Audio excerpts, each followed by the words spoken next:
How y'all doing? Yeah, that's a little loud, huh? This might be me. How was your week off? And you spending time with the baby and the family, I assume? Yep. Got some quality time with the fam. Put together a couch. Just stuff that dads got to do when they home. You know, I was getting bossed around for the whole week. Putting together furniture is never fun. Yeah, it was an experience. You know, it was an experience. But yeah, just spent some QT with the fam, and it was really good. And now I guess just what's the mindset getting back to work as you guys have a big challenge with Saturday night? The mindset is just that. Let's get back to work. You know, we got our bodies back right, but you know, our minds were still in it. We know what we had to do during the bye week, and most of us came back prepared. Well, all of us came back prepared, and we just gotta finish this game, this week out strong, and then also take it game by game.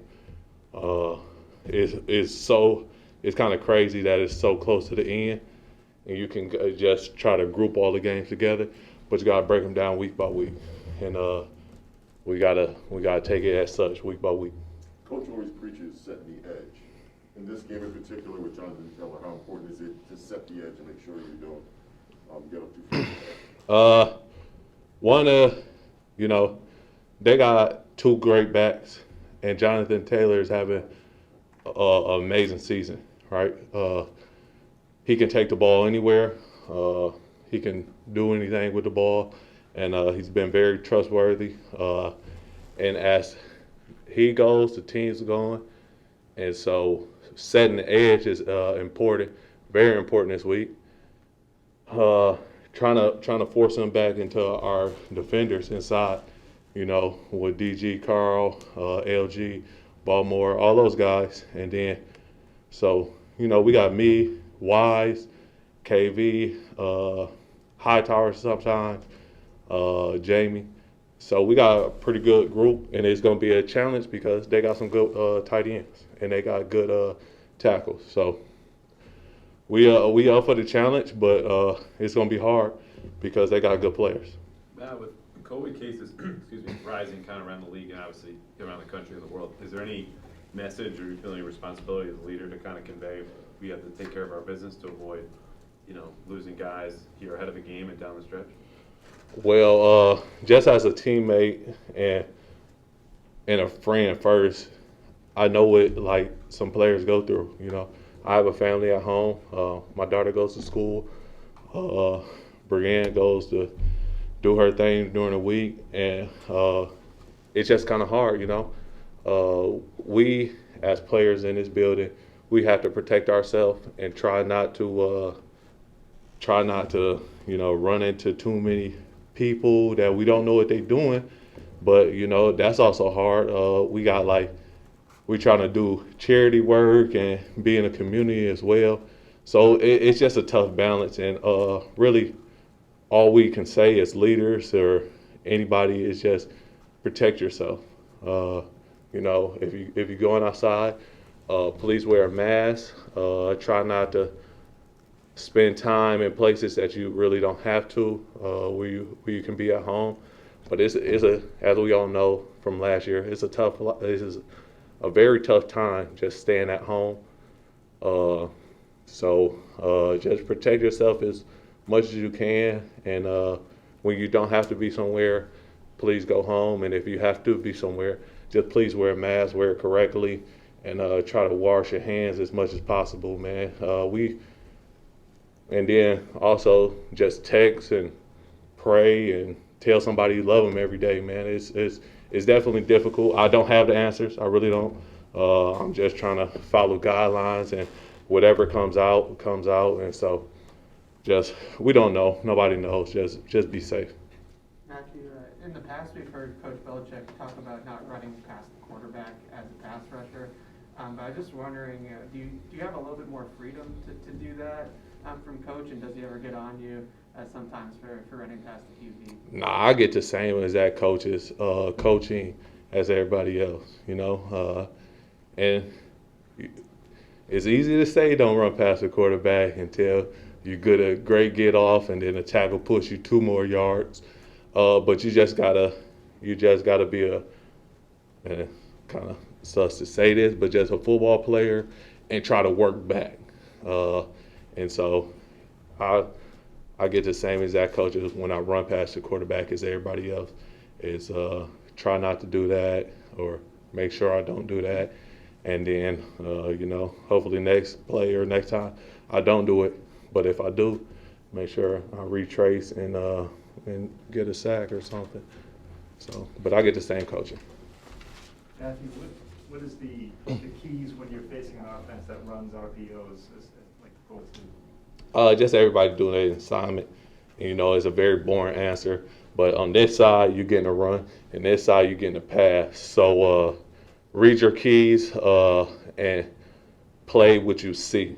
And so if you're getting run sets on this side and you're getting pass sets on this side, just play what you see and play your keys. And then the rest of the defense, if it's a run action over here, but he throw the pass, we just got to retrace and help get in the way. Or if it's a run, the backside just got to pursue and make sure they cut off the cut back. We've talked a lot, you've talked about the toughness, physicality of the offensive line of your team. I think you mentioned Ted Karras as being a guy that kind of emanates that physicality. When you look at the Colts offensive line, and in particular a guy like Nelson, who's the leader of that offensive line, do you see similar qualities from Indianapolis, tough physical football team up front? Yeah. They got 3 first rounders on their offensive line. They're a very well coached group, and they playing in sync. And I think that's a big part of it. They playing in unison, and you see how tough they are when Quentin Nelson out there, and he playing through an injury that a lot of people wouldn't play through. And so that just speaks on who they are as a group and who he is as a player. And he has all the accolades, and deservingly so. And so we just got to go out there and match their intensity and their physicality that they bring to a team that wants to run the ball, a team that don't mind handing it off 50 times a game. And so we just got to go out there and match that.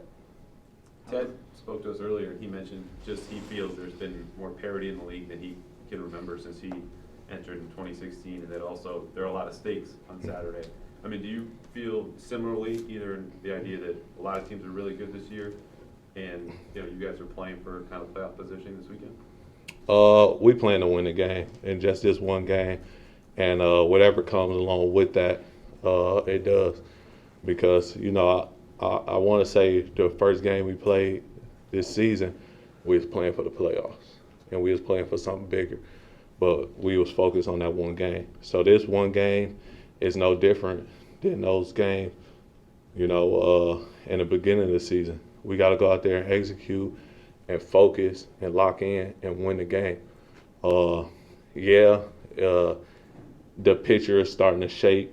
Wins and losses are getting bigger just because it's the end of the season, and but we out there playing like we was for the same reason. It's the first week, and so we got to go out there and execute.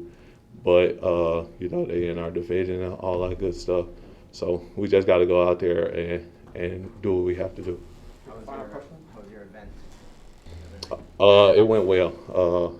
If people don't know, we're talking about, we took 50 kids to Walmart, gave them a gift card, and allowed them to buy whatever they wanted. And most of the little boys ran to the electronic sections and got them like gift cards and stuff for their PlayStations or stuff like that. But these kids are deserving, and you could see like some of them kind of didn't know how to shop, or they like just getting everything. You're like, well, no, like you only got so much money, And but then, you know, I think everybody that we brought there got something for somebody else, you know. And as a young kid, that's hard to do when you like focus on yourself.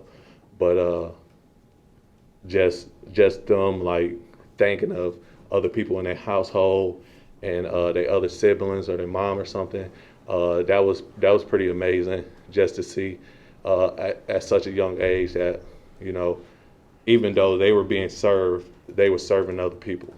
And so it was just pretty awesome to see, and it was pretty good. And I appreciate Carl and the Trenchford Foundation for helping me, and Walmart for allowing us to come there. And they had like 20 extra people there just to help us. So that was pretty unique, and you know, hopefully we can do it again next year. Just with the world, and don't know where it's going with this virus. Just hopefully we can do it again next year, and it'll be bigger and better. Thank you, Matthew. I appreciate you guys.